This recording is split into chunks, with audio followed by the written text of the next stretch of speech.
1 Year Bible, Daily Devotional, Wednesday. Today, Wednesday? Yep, Wednesday, May 14th.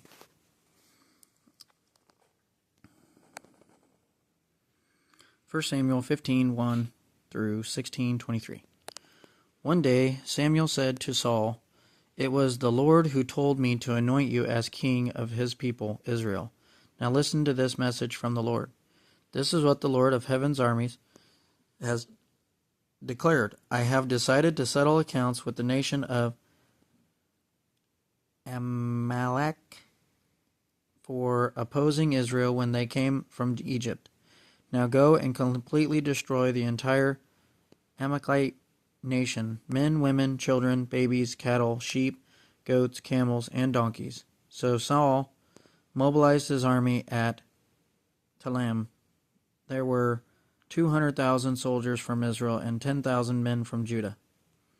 Then Saul and his army went to the town of the Amalekites and lay in wait in the valley. Saul sent this warning to the Kenites: "Move away from where the Amalekites live, or you will die with them, for you showed kindness to all the people of Israel when they came up from Egypt." So the Kenites packed up and left. Then Saul slaughtered the Amalekites from Havilah all the way to Shur, east of Egypt. He captured Agag, the Amalekite king, but completely destroyed everyone else. Saul and his men spared Agag's life and kept the best of the sheep and goats, the cattle, the fat calves, and the lambs, everything, in fact, that appealed to them. They destroyed only what was worthless or of poor quality. Then the Lord said to Samuel, "I am sorry that I ever made Saul king, for he has not been loyal to me and has refused to obey my command." Samuel was so deeply moved when he heard this that he cried out to the Lord all night. Early the next morning, Samuel went to find Saul. Someone told him that Saul went to the town of Carmel to set up a monument to himself. Then he went on to Gilgal. When Samuel finally found him, Saul greeted him cheerfully. "May the Lord bless you," he said. "I have carried out the Lord's command." "Then what is all the bleating of sheep and goats and the lowing of the cattle I hear?" Samuel demanded. "It's true that the army spared the best of the sheep, goats, and cattle," Saul admitted, "but they are going to sacrifice them to the Lord your God. We have destroyed everything else." Then Samuel said to Saul, "Stop. Listen to what the Lord told me last night." "What did he tell you?" Saul asked. And Samuel told him, "Although you may think little of yourself, are you not the leader of the tribes of Israel? The Lord has anointed you king of Israel, and the Lord sent you on a mission to told you, 'Go and completely destroy the sinners, the Amalekites, until they are all dead.' Why haven't you obeyed the Lord? Why did you rush for the plunder and do what was evil in the Lord's sight?" "But I did obey the Lord," Saul insisted. "I carried out the mission he gave me. I brought back King Agag, but I destroyed every one else. Then my troops brought in the best of the sheep, goats, cattle, and plunder to sacrifice to the Lord your God in Gilgal." But Samuel replied, "What is more pleasing to the Lord, your burnt offerings and sacrifices, or your obedience to his voice? Listen, obedience is better than sacrifice, and submission is better than offering the fat of rams."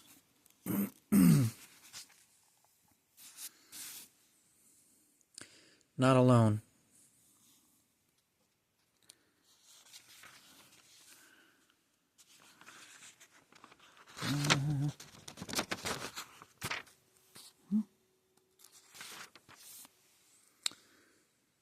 Rebellion is as sinful as witchcraft, and stubbornness as bad as worshipping idols. So because you have rejected the command of the Lord, he has rejected you as king. Then Saul admitted to Samuel, "Yes, I have sinned. I have disobeyed your instructions and the Lord's command, for I was afraid of the people and did what they demanded. But now please forgive my sin and come back with me so that I may worship the Lord. But Samuel replied, I will not go back with you. Since you have rejected the Lord's command, he has rejected you as king of Israel. As Samuel turned to go, Saul tried to hold him back and tore the hem of his robe. And Samuel said to him, The Lord has torn the kingdom of Israel from you today, and has given it to someone else, one who is better than you. And he who is the glory of Israel will not lie, nor will he change his mind, for he is not human, that he should change his mind. Then Saul pleaded again, I know I have sinned, but please, at least honor me before the elders of my people and before Israel by coming back with me, so that I may worship the Lord your God. So Samuel finally agreed and went back with him, and Saul worshipped the Lord. Then Samuel said, Bring King Agag to me. Agag arrived full of hope, for he thought, Surely the worst is over, and I have been spared. But Samuel said, As your sword has killed the sons of many mothers, now your mother will be childless. And Samuel cut Agag to pieces before the Lord at Gilgal.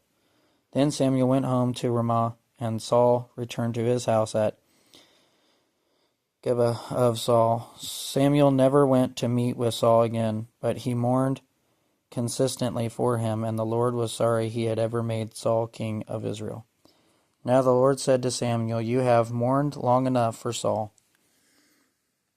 I have rejected him as king of Israel, so fill your flask with olive oil and go to Bethlehem.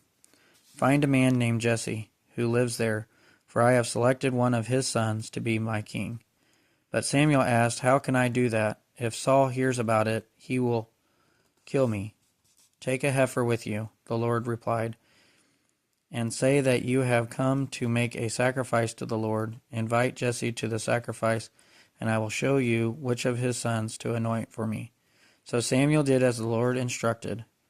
When he arrived at Bethlehem, the elders of the town came trembling to meet him. What's wrong? They asked. Do you come in peace? Yes, Samuel replied. I have come to sacrifice to the Lord. Purify yourselves and come with me to the sacrifice. Then Samuel performed the purification rite for Jesse and his sons and invited them to the sacrifice too. When they arrived, Samuel took one look at Eliab and thought, Surely this is the Lord's anointed. But the Lord said to Samuel, Don't judge by his appearance or height, for I have rejected him. The Lord doesn't see things the way you see them. People judge by outward appearance, but the Lord looks at the heart. Then Jesse told his son Abinadab to step forward and walk in front of Samuel.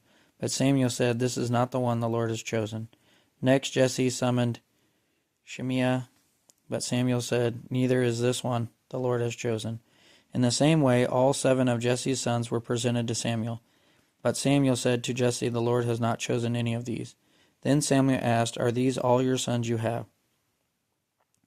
There is still the youngest, Jesse replied, but he's out in the fields watching the sheep and goats. Send for him at once, Samuel said. We will not sit down to eat until he arrives. So Jesse sent for him. He was dark and handsome, with beautiful eyes. And the Lord said, This is the one, anoint him. So as David stood there among his brothers, Samuel took the flask of olive oil he had brought and anointed David with the oil. And the Spirit of the Lord came powerfully upon David from that day on. Then Samuel returned to Ramah. Now the Spirit of the Lord had left Saul, and the Lord sent a tormenting spirit that filled him with depression and fear. Some of Saul's servants said to him, A tormenting spirit from God is troubling you. Let us find a good musician, to play the harp whenever the tormenting spirit troubles you. He will play smoothing music, and you will soon be well again. All right, Saul said, Find me someone who plays well and bring him here. One of the servants said to Saul, One of Jesse's sons from Bethlehem is a talented harp player. Not only that, he is a brave warrior, a man of war, and has good judgment. He is also a fine-looking young man, and the Lord is with him. So Saul sent messengers to Jesse to say, Send me your son David, the shepherd. Jesse responded by sending David to Saul, along with a young goat, a donkey loaded with bread, and a wineskin full of wine.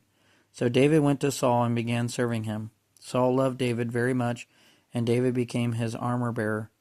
Then Saul sent word to Jesse, asking, "Please let David remain in my service, for I am very pleased with him."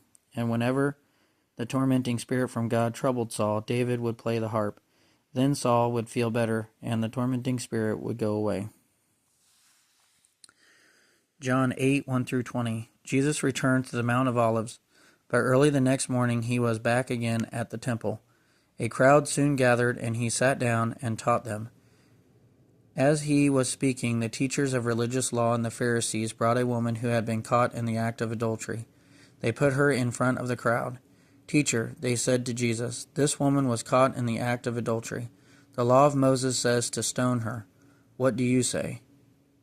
They were trying to trap him into saying something they could use against him, but Jesus stooped down and wrote in the dust with his finger. They kept demanding an answer, so he stood up again and said, "All right, but let the one who has never sinned throw the first stone."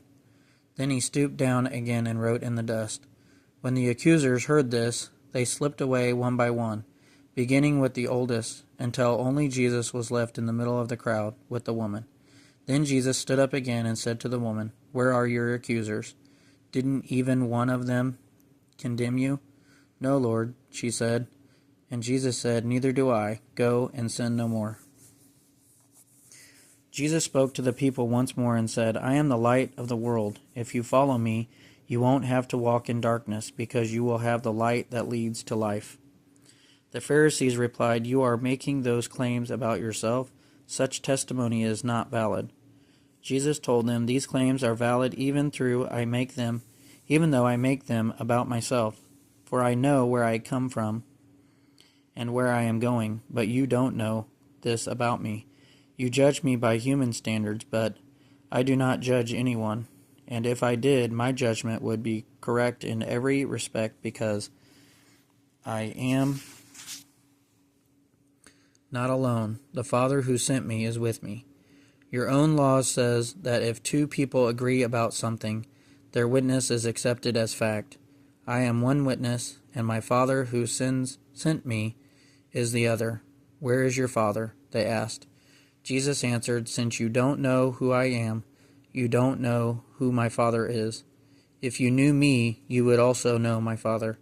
Jesus made these statements while he was teaching in the section of the temple known as the treasury, but he was not arrested because his time had not yet come. Psalms 110, 1-7. The Lord said to my Lord, "Sit in the place of honor at my right hand, until I humble your enemies, make them a footstool under your feet." The Lord will extend your powerful kingdom from Jerusalem. You will rule over your enemies. When you go to war, your people will serve you willingly.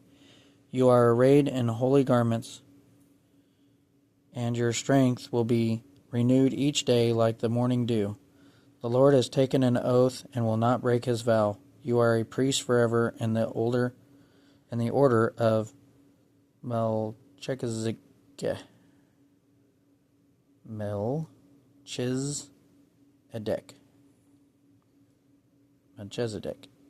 Lord stands at your right hand to protect you. He will strike down many kings when his anger erupts. He will punish the nations and fill their lands with corpses. He will shatter heads over the whole earth. But he himself will be refreshed. From brooks along the way, he will be victorious. Proverbs 15, 8-10. The Lord detests the sacrifice of the wicked, but he delights in the prayers of the upright. The Lord detests the way of the wicked, but he loves those who pursue godliness. Whoever abandons the right path will be severely disciplined. Whomever hates correction will die. Like, comment, share.